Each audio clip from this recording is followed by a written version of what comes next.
DV sister, नन्हा चरवाहा। गांव के एक स्कूल में मेरा तबादला हुआ। मेरे पति राजीव बहुत परेशान थे। वो कहने लगे, अंजलि तुम अकेले अनजान गांव में कैसे रहोगी? छोड़ दो नौकरी। मैंने उन्हें समझाते हुए कहा, आपको पता है मुझे कितनी मुश्किल से ये सरकारी नौकरी मिली है। 2 या 3 साल में ट्रांसफर ले लेंगे।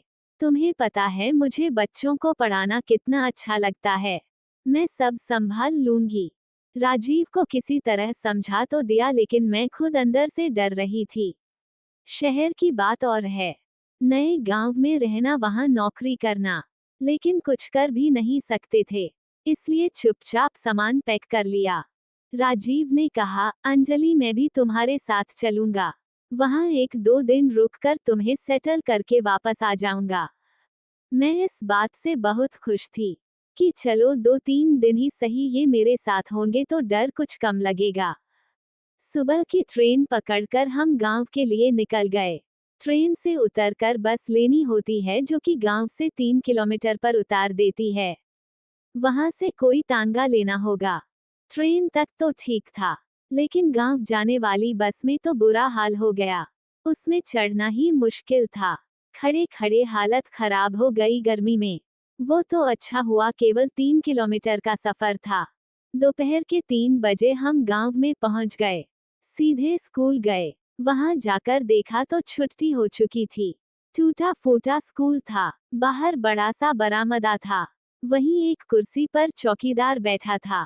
देखते ही दौड़कर आया और बोला, आप ही नई मास्टरनी हैं। मैं आपका ही इंतजार कर रहा था। चलिए आपको प्रिंसिपल साहब के घर ले चलता हूँ। कुछ ही देर में हम तीनों प्रिंसिपल रघुवीर सिंह के घर पहुंच गए थे। रघुवीर जी बहुत अच्छे इंसान थे। उन्होंने मेरे रहने का, खाने पीने का सब इंतजाम अच्छे से कर दिया था। अगले दिन स्कूल की छुट्टी थी, तो मेरे पति राजीव ने कहा, आज गांव में घूमने चलते हैं। इससे तुम्हारी कुछ लोगों से जान पहचान भी हो जाएगी और राशन का जरूरी सामान भी ले आएंगे। हम दोनों सुबह 10 बजे निकल गए गांव घूमने। गांव के बाहर हरी घास का मैदान था, वहां एक ऊंचा सा टीला बना हुआ था। उसी पर पहली बार मैंने मंगल को देखा, वो भेड़ों को चरा रहा था। 8 साल का रहा होगा। छोटा सा बच्चा हाथ में एक लकड़ी पकड़े हुए भेड़ बकरियों को हाँक रहा था। मैं उस टीले पर चढ़ गई, मेरे पति भी वहीं आ गए। टीले पर चढ़कर पता लगा कि यह तो बहुत छोटा सा गांव है। टीले से पूरा गांव दिखता था। मैंने मंगल से पूछा, बेटा तुम्हारा नाम क्या है? कहाँ रहते हो? मुझे आश्चर्य से देखने लगा, फिर वह हंसने लगा। मुझे कुछ गुस्सा आ गया। फिर भी अपने को शांत करते हुए मैंने पूछा, क्या हुआ, इसमें हंसने की क्या बात है? वह बोला, नहीं नहीं मेम साहब, पहली बार किसी ने बेटा कहा है, इसलिए विश्वास नहीं हो रहा। राजीव जी ने उससे पूछा, क्यों, तुम्हारी मम्मी तुम्हें क्या कहती हैं? ये सुनकर मंगल के चेहरे के भाव बदल गए। हंसी की जगह एक उदासी ने उसके चेहरे पर अपन डेरा जमा लिया था। वह बोला, मेरा कोई नहीं है, न घर, न माँ बाप, न भाई बहन, बस ये भेड़ बकरियां ही मेरे साथी हैं। ये सुनकर मुझे एक धक्का सा लगा। मैंने उसे अपने पास बिठाया और पूछा, तुम कब से इस गांव में हो? मंगल बोला, मेरा तो जन्म ही इस गांव में हुआ। माता पिता शहर गए थे पैसे कमाने, वहां कोई बीमारी फैल गई, फिर कभी वापस नहीं आए। वह कोरोना की बात कर रहा था। मैंने पूछा, सारा दिन भेड़ चराते हो या पढ़ने भी जाते हो? मंगल मेरी बात सुनकर सिर खुजाने लगा। आप स्कूल में पढ़ाने आए हैं क्या? मेरे हाँ कहने पर वह बोला, मुझे कौन पढ़ाएगा, और पढ़ने जाऊंगा तो भेड़ कौन चराएगा? मैंने उससे पूछा, क्या तुम पढ़ लिख कर कुछ बड़ा नहीं करना चाहते? वह बोला, पहले तो पेट भरने के बारे में सोचना पड़ता है, बाकी चीजें तो बाद में आती हैं। मैं उसकी बात से बहुत प्रभावित हो रही थी कि कैसा लड़का है, बेफिक्र, अपने आप में मस्त, जैसे इसे दुनिया से कोई मतलब नहीं है। मैं और राजीव चुपचाप अपने घर वापस आ गए। अगले दिन राजीव को वापस लौटना था, तो मैं उदास थी। उन्हें बस अड्डे तक छोड़ने जा रहे थे, तभी मंगल आ गया। वह बोला, लाइए मैं आपका सामान ले चलता हूँ। मैंने कहा, नहीं बेटे तुम क्यों परेशान हो रहे हो, हम ले जाएंगे। मेरे पति राजीव ने भी इस बात का समर्थन किया। मंगल ने जिद करके सामान ले लिया और साथ चलने लगा। चलते चलते उसने कहा, पहली बार किसी ने मुझे बेटा कहा है। चाचा आप जाओ, चाची जी को कोई दिक्कत नहीं होगी, मैं इनका ध्यान रखूंगा। अचानक से एक नया रिश्ता सुनकर हम दोनों हंसने लगे। बाद में गांव में रहते रहते मुझे पता लगा, यहाँ हर इंसान एक दूसरे को किसी न किसी रिश्ते से बुलाता है, जैसे ताऊ, ताई, चाचा, चाची। मैं स्कूल में पढ़ाने जाती तब मंगल भेड़ चराने जाता था। वहां से आने के बाद मेरे पास आ जाता। मैं उसे खाना खिला देती थी। शाम को मुझे गांव से सारा सामान ला देता था। रात को वह चला जाता था। मैंने उसे कई बार रुकने को कहा कि खाना खाकर चले जाना, लेकिन वह रुकता नहीं था। एक दिन मैंने मंगल से कहा, दोपहर को मुझसे पढ़ा करो, कुछ सीख जाओगे तो मैं तुम्हारा नाम स्कूल में लिखवा दूंगी। भेड़ों का भी कुछ इंतजाम कर लेंगे। मंगल ने पढ़ना शुरू कर दिया। मैंने उसके अंदर एक बात देखी कि वह हर चीज को एक ही बार में सीख जाता था। उसे सब कुछ बहुत जल्दी याद हो जाता था।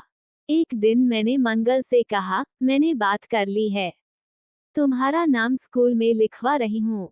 तुम यहीं रहना, मेरे पास भेड़ चराना बंद कर दो। तुम्हारे खाने पीने रहने का सब मैं देख लूंगी। तुम बस पढ़ने पर ध्यान दो। मेरी बात सुनकर वह एक आज्ञाकारी बेटे की तरह हाँ हाँ करता रहा। मंगल मेरा बहुत ध्यान रखता था। वह पढ़ने लगा। क्लास में सबसे ज्यादा नंबर मंगल के ही आते थे। इसी तरह 3 साल बीत गए। मेरा तबादला होना था। मैंने मंगल को सारी बात बताई तो वह रोने लगा, बोला, चाची मुझे भी अपने साथ ले चलो। मैंने कहा, तुम यहाँ मन लगा कर पढ़ना, मैंने तुम्हारा सब इंतजाम कर दिया है। इसी घर में रहना, घर का किराया, खाना पीना, सब इंतजाम के लिए पैसे हर महीने प्रिंसिपल साहब से ले लेना। मैं उन्हें मनी ऑर्डर भेजती रहूंगी। मंगल मान गया। वह मुझे बस स्टैंड तक छोड़ने आया। जब मैं जाने लगी तो उसने मेरे पैर छुए और वह रोता रहा। आंखें तो मेरी भी नम हो गई थी। वहां से आने के बाद अगले 3 साल तक मैं पैसे भेजती रही और प्रिंसिपल से मंगल के बारे में पूछती रही। उसके बाद प्रिंसिपल ने बताया कि मंगल शहर चला गया, किसी को कुछ बताकर नहीं गया। मुझे उसके इस व्यवहार पर बहुत गुस्सा आई। मैं उसे अपना पता और फोन नाम देकर आई थी कि कोई परेशानी हो तो फोन करना। इसी तरह 5 साल बीत गए। न मुझे मंगल के बारे में पता लगा, न मंगल ने मुझसे मिलने की कोशिश की। मैं लगभग उसे भूल चुकी थी। आज रविवार का दिन था। मैं देर से उठी। राजीव ने आज नाश्ता बनाया था। हम दोनों घर के बाहर बरामदे में बैठकर चाय पी रहे थे। तभी पुलिस की गाड़ी हमारे घर के बाहर आकर रुकी। उसमें से एक पुलिस ऑफिसर हमारे पास आया। उन्हें देखकर राजीव और मैं खड़े हो गए। राजीव ने पूछा, क्या हुआ इंस्पेक्टर साहब, किसी को ढूंढ रहे हैं क्या? लेकिन वह इंस्पेक्टर कुछ नहीं बोला और हमें देखता रहा। राजीव ने मेरी ओर देखा। मैं भी सकते में थी कि हमारे घर पुलिस क्यों आई। तभी उसने आगे बढ़कर राजीव के पैर छुए, फिर मेरे पैर छुए। इससे पहले कि हम कुछ समझ पाते वह बोला, चाची अपने इस भेड़ चराने वाले बेटे को भूल गई क्या?